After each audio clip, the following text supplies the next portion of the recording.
O pesquisador Felipe Pereira Giardini Bonfim, da Unesp de Botucatu, fala sobre novos segmentos na agricultura. Ele e sua equipe estudam o cultivo de flores comestíveis e também do lúpulo, matéria-prima na produção de cerveja. O Ciência Sem Limites começa agora. O Ciência Sem Limites está no ar. Bem-vindas e bem-vindos.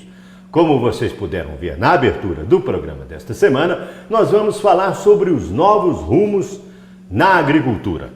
Sobre esse assunto, ao nosso lado está o professor e pesquisador Felipe Bonfim, da Faculdade de Ciências Agronômicas do campus de Botucatu, da Unesp. Professor, prazer em tê-lo no Ciência Sem Limites. Prazer meu. Antes da gente entrar no tema, nós queremos saber da sua trajetória acadêmica. Pois bem, eu sou engenheiro agrônomo de formação, me formei na Universidade Federal de Minas Gerais.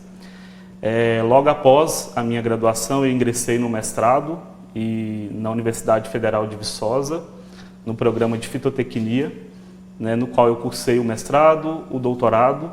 Após o doutorado, eu fiz um pós-doc na IPAMIG, que é a empresa de pesquisa agronômica de Minas Gerais, no qual desenvolvi, comecei a trabalhar dentro desse segmento de buscar novas perspectivas focadas dentro da agricultura. Minha formação é em fitotecnia, com ênfase em horticultura, e hoje o meu foco é mais nessas culturas que até um certo momento é considerada marginalizadas ou secundárias. Por quê? Porque são plantas que muitas vezes não têm aquele apelo comercial tão forte, não são plantas cultivadas em grandes escalas, Isso é uma característica do segmento da horticultura, A gente trabalha com agricultura familiar, com pequenas áreas, o que não quer dizer que essas pequenas áreas elas também não tenham importância. E não sejam produtivas suficientemente, professor? E quando a gente for ver a horticultura, ela engloba fruticultura, engloba hortaliças, engloba plantas medicinais, aromáticas e condimentares, engloba a área de floricultura, e normalmente esse segmento que está no nosso dia a dia, na nossa mesa, na nossa cesta básica. Então, que ambiente é esse? Estão vendo flores aqui, corantes? Que ambiente é esse, professor? Isso é que a gente chama hoje na academia de prospecção de produtos naturais. Então hoje é bastante crescente a demanda de produtos naturais em vários segmentos da indústria. A gente tem o segmento alimentício, o segmento da indústria de perfumaria, de cosméticos, e tudo isso, o nosso trabalho hoje aqui é tentar prospectar e descobrir esses novos rumos e onde essa produção vegetal, principalmente de espécies hortícolas, podem estar inseridas dentro da indústria. Já tem uma luz no fim do túnel? Tem algum dado já preliminar que você pode mostrar ou destacar para quem está nos vendo? A gente, na verdade, aqui dentro das ciências agrárias, da agronomia, nós trabalhamos mais com a cadeia produtiva. Hoje a gente tem vários produtos no mercado, à base de plantas hortícolas, principalmente essas culturas aí novas, esses novos segmentos. E o que a gente tem feito é justamente dar um suporte para a indústria. A indústria ela não consegue alavancar uma pesquisa e desenvolvimento se ela não tiver a base da cadeia produtiva, que é a produção vegetal. E no caso específico de vocês, da produção vegetal, o que vocês estão produzindo? São essas flores? Hoje a gente trabalha com vários segmentos, Eu costumo dizer assim que a gente tem um mix aí de espécies, bastante eclético, No nosso grupo de pesquisa a gente trabalha muito com o que o aluno quer trabalhar e a gente acaba entrelaçando e vai se inteirando.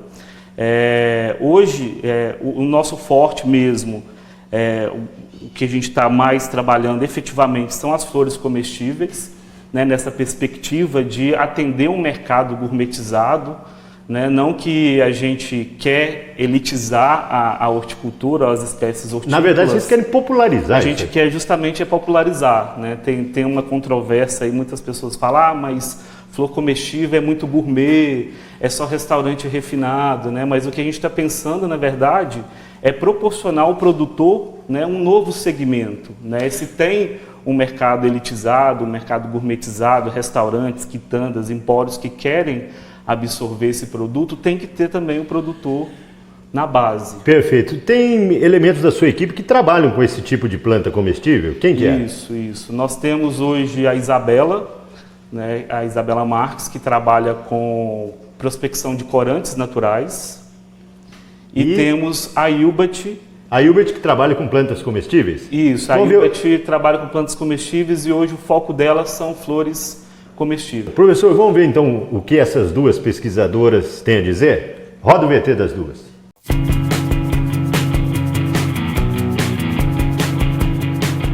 A minha pesquisa de doutorado, sob orientação do professor Felipe, é a prospecção de corantes naturais oriundos de flores comestíveis.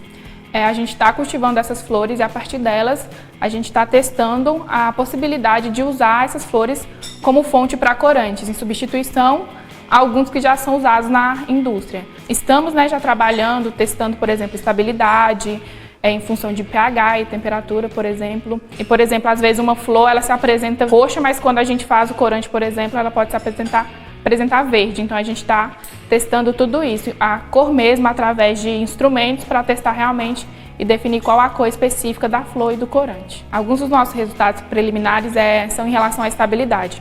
A gente observou que alguns corantes já têm uma determinada estabilidade, por exemplo, quando utilizados em gelatinas, óleo, por exemplo, óleo de coco, a gente percebe que alguns já apresentam um potencial de se manter estável. Também fizemos alguns testes com batons, batons totalmente veganos, que também é um potencial onde pode-se utilizar esses corantes. E também observamos que, a depender do tipo de flor, da espécie ou dentro da mesma espécie, a coloração dessas flores, o rendimento pode ser diferente. E algumas flores vão render mais corantes do que outras e ter também a estabilidade, a solubilidade diferentes. Isso é algumas coisas que a gente já observou. Eu trabalho não necessariamente só no laboratório, mas o meu foco é a produção em campo. Então, atualmente a gente está trabalhando com produção de flores comestíveis. É uma produção estritamente orgânica, imprescindível que seja orgânica, porque geralmente as flores de corte, muitas vezes têm um uso indiscriminado de agroquímicos. Então, para uma produção de flores comestíveis é essencial que seja um cultivo orgânico. A minha pesquisa, especificamente, é estipular um protocolo de cultivo para essas flores comestíveis, que hoje é um trabalho pioneiro, então não existe muito um manejo propriamente dito de quantidades de adubação, de colheita, de capina. Então a gente tenta estipular isso para voltar para o produtor da forma mais simples possível, dizer para ele como que ele deve manejar e como deve conduzir essa produção de flores. Os resultados que nós temos visto em relação aos benefícios dessas flores para o nosso organismo humano, Então são flores que têm muitas propriedades como antocianinas, carotenoides, antioxidantes, que trazem benefícios, são até chamadas plantas nutracêuticas, porque têm propriedades tanto terapêuticas como nutricionais, que nos favorecem quando consumidas. Professor, parabéns pelas meninas, hein? Estão empenhadas na pesquisa, Isso, são meninas dedicadas, são engenheiras agrônomas aí que querem trabalhar nesse segmento e que ajuda bastante a gente a alavancar essas pesquisas. Para você contactar o pesquisador, o e-mail dele está aparecendo aí na sua tela, felipe.giardini@unesp.br. Para você conhecer um pouco mais sobre o campus, www.fca.unesp.br. Para você ver e rever os nossos programas, www.tv.unesp.br. É um instante só e a gente volta já já.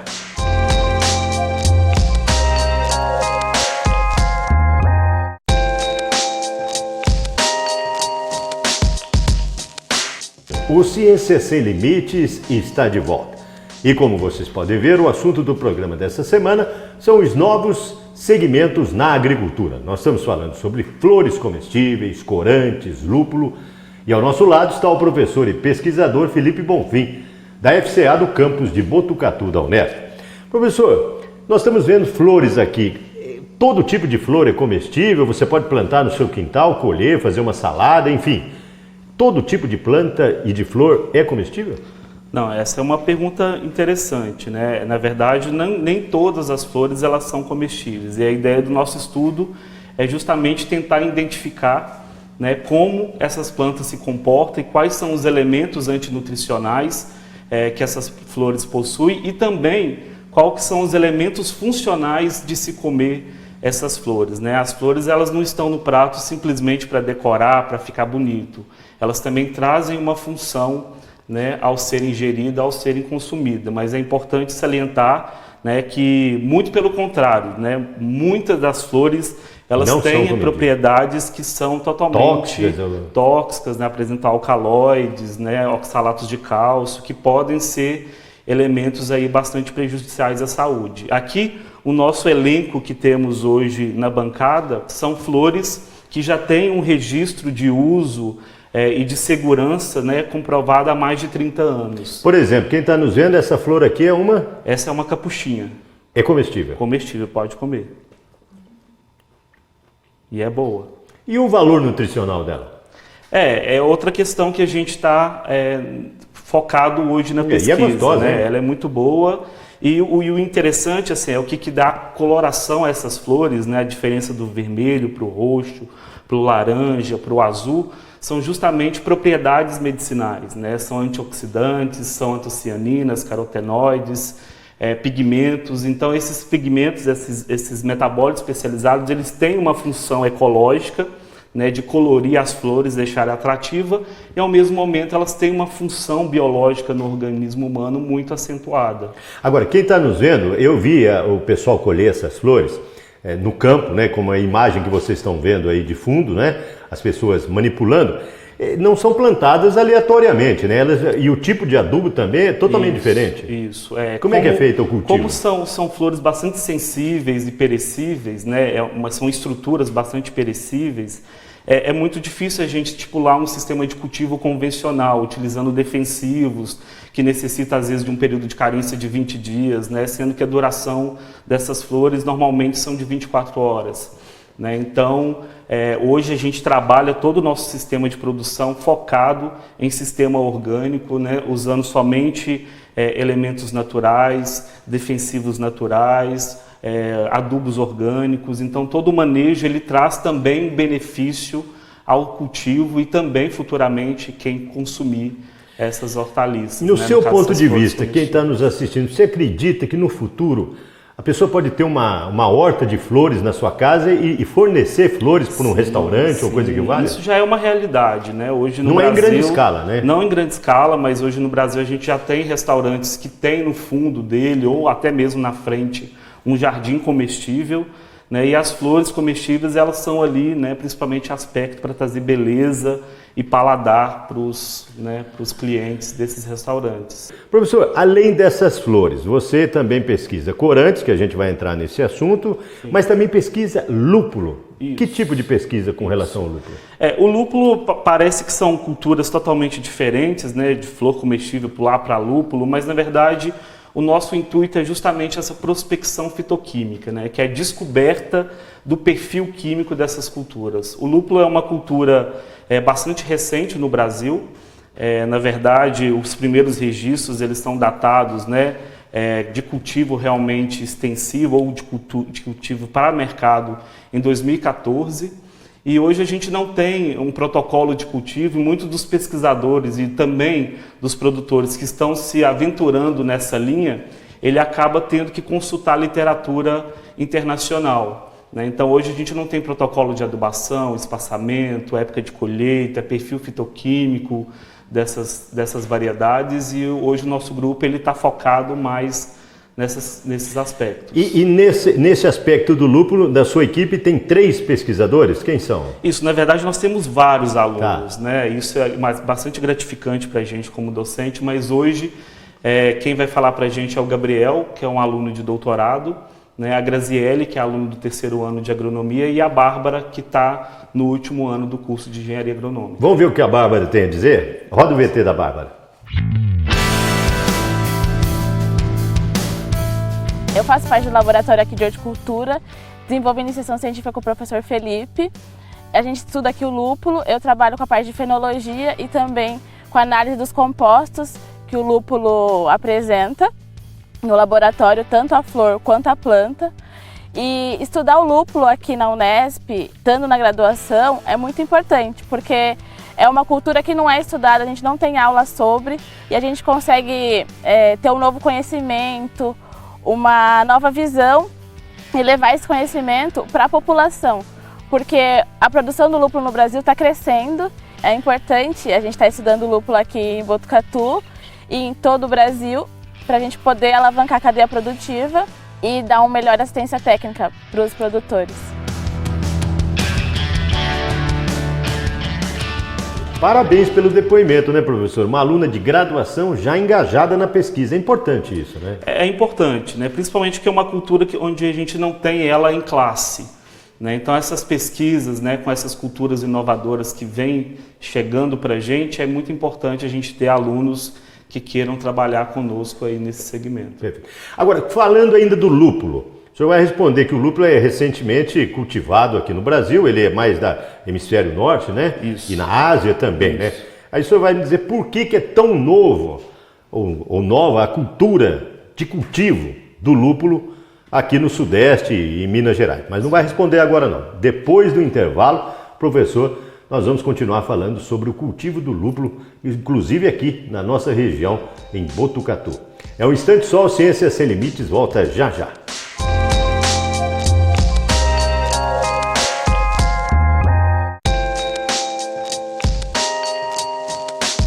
O Ciência Sem Limites está de volta. E o programa desta semana, o assunto, nós estamos falando sobre flores comestíveis, lúpulo, corantes. E sobre esse assunto, o pesquisador e professor Felipe Bonfim, do campus de Botucatu da Unesp. Professor, nós fechamos o bloco falando sobre o lúpulo. O lúpulo é esse elemento aqui que vocês estão pesquisando e o senhor disse que ele é recente na nossa região. Por que ele é recente no Brasil, do modo geral, em termos de cultivo? Na verdade, existe um preconceito, né? Um mito de que o lúpulo ele não dá bem nas condições brasileiras, né? Principalmente em questão de fotoperíodo, em questão de temperaturas baixas, né? Só que a gente tem visto que isso não é uma verdade, né? Esse mito aí não existe.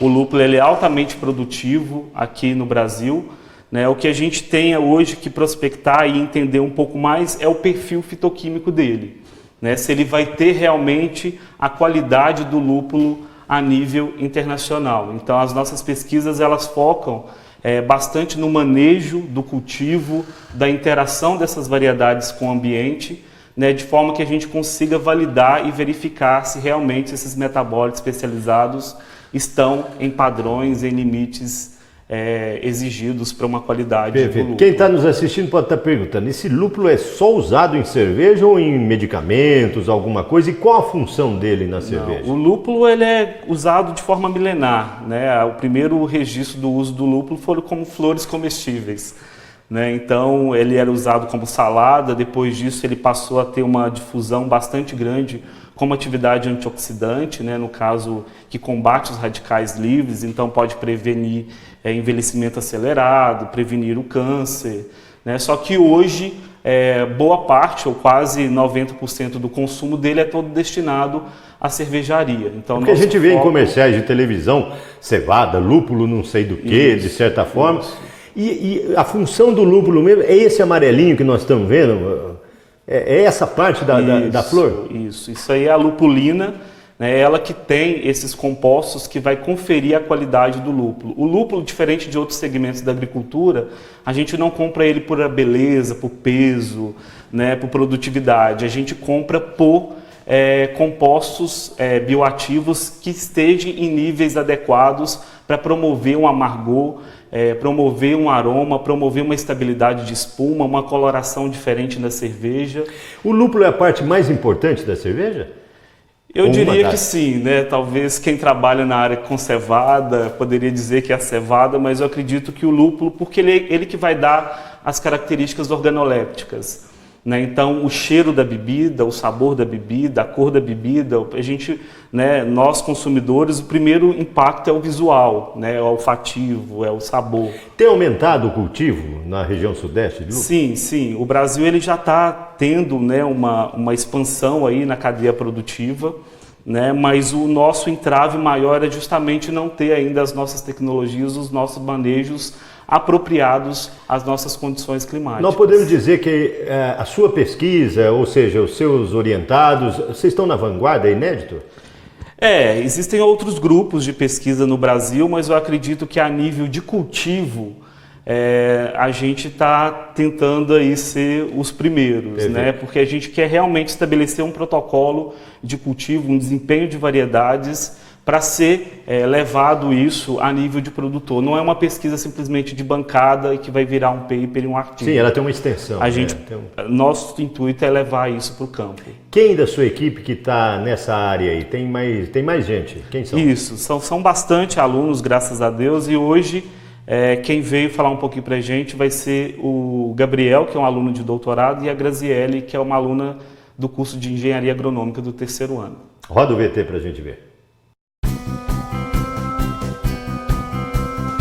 Então, a pesquisa que a gente vem desenvolvendo aqui na Unesp de Botucatu, né, aqui pelo Departamento de Horticultura, orientado pelo professor Felipe Bonfim, de uma maneira geral, a gente avalia a adaptação em relação ao clima e ao solo de 5 variedades de lúpulo, uma variedade alemã e 4 variedades norte-americanas, para a gente saber como que é o comportamento agronômico dessas variedades nas nossas condições de clima e solo aqui da região de uma maneira geral, né?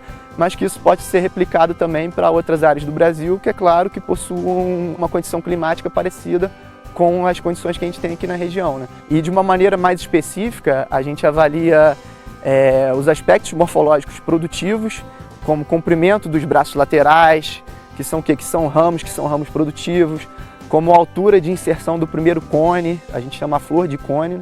E juntamente a isso, que seria a parte, digamos assim, principal, é a caracterização fitoquímica dessas 5 variedades, né, manejadas em sistema orgânico e em sistema convencional de produção. Avaliar qual a influência do manejo orgânico e convencional nessa composição desses compostos químicos que são de interesse para o mercado cervejeiro e para o mercado farmacêutico também.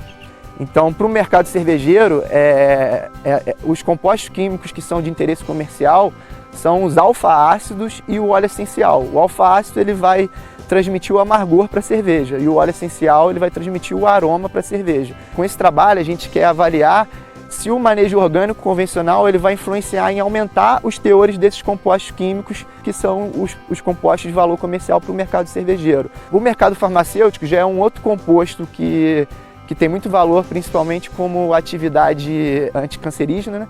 Que seria o xanthomol. Então esse também é um composto que a gente vai avaliar também se o manejo influencia nesse aumento do teor desse composto químico que hoje em dia está sendo muito estudado para combate de células cancerígenas. A gente quer ver qual o sistema que essas variedades se comportam melhor, tanto um comportamento agronômico, ou seja, de produtividade, mas principalmente do composto químico, que seria o rendimento. Porque em lúpulo não adianta a gente falar em produtividade, ou seja, em gramas de flores seca por planta, se a gente não está vendo o que tem dentro, que é o rendimento, que são esses compostos químicos que eu falei para vocês. Porque assim, a gente já sabe que lúpulo no Brasil produz. O lúpulo está sendo produzido desde o sul até Rio Grande do Norte, mas a gente tem que saber qual é a qualidade desse lúpulo que está sendo produzido. Então é muito importante esses trabalhos aqui na universidade, né, para que a gente consiga validar o que a gente está precisando fazer para que a gente aumente essa qualidade. Se a gente não entrar com tecnologia na produção, com estudo, com esses estudos prévios que vem da academia, da pesquisa, para depois chegarem no campo, a gente não vai conseguir ter um produto que consiga competir com o mercado internacional. O nosso grupo de pesquisa sob a orientação do professor Felipe se consiste em avaliar diversos comportamentos da planta. Um deles é a fenologia, que seria a observação de todo o crescimento da planta em todo o seu ciclo de desenvolvimento. A gente também faz o levantamento da entomofauna, que seria acompanhar os insetos que são benéficos e não benéficos para a planta. Dessa forma, a gente avalia também o nitrogênio foliar na planta, porque ele é um nutriente quantitativamente mais importante para o seu desenvolvimento em todo o seu ciclo. Professor, parabéns pelo depoimento dos dois. A gente vê que é pesquisa de ponta, né? Sim. Nós falamos de flores comestíveis, falamos sobre lúpulo, cultivo, manejo e os corantes. Os corantes, ele entra dentro dessa perspectiva de flores comestíveis, né? Foi uma ideia que nós tivemos através de vários estudos de revisão de literatura. Hoje no Brasil nós somos pouco consumidores de corantes naturais, se a gente for ver. Porque tem muito corante sintético aí? Muito, muito. Hoje tudo que isso a gente vê, refrigerante, balas de goma, gelatinas, tudo isso leva corantes sintéticos. Nós temos o urucum, que é natural também. Natural, nós temos os mais fortes hoje na nossa culinária, na nossa indústria, o urucum e o açafrão. Perfeito. Né? Então a ideia aqui, já que a gente tem um buquê de cores, né, bastante distintos das flores, será que essas flores elas podem dar origem a um corante natural e um corante saudável, um corante benéfico que tenha saúde, né? benéfico, que tenha estabilidade? Né? Porque a gente também tem que estudar um pouco a estabilidade desses corantes. Principalmente na área de cosméticos, né? Cosméticos, indústria, né? Então eles precisam ser estáveis, eles precisam atender um pH específico, uma temperatura de preparo diferenciado. Então é o que a gente tem feito aqui também. Perfeito. Bom, é muito cedo para a gente falar em resultados, né? Mas estão caminhando, né, professor? Sim, sim. Parabéns pela sua equipe, parabéns pelo seu foco na pesquisa, Eu que agradeço. seja na área de flores comestíveis, corantes e lúpulo. Sucesso absoluto, parabéns. Muito obrigado. O Ciência Sem Limites fica por aqui. Para você contactar o pesquisador, o e-mail dele está aparecendo aí na sua tela, felipe.giardini@unesp.br. Para você conhecer um pouco mais sobre o campus, www.fca.unesp.br. E para você ver e rever os nossos programas, www.tv.unesp.br. Na próxima semana, uma nova pesquisa, um novo pesquisador no Ciência Sem Limites. Até lá!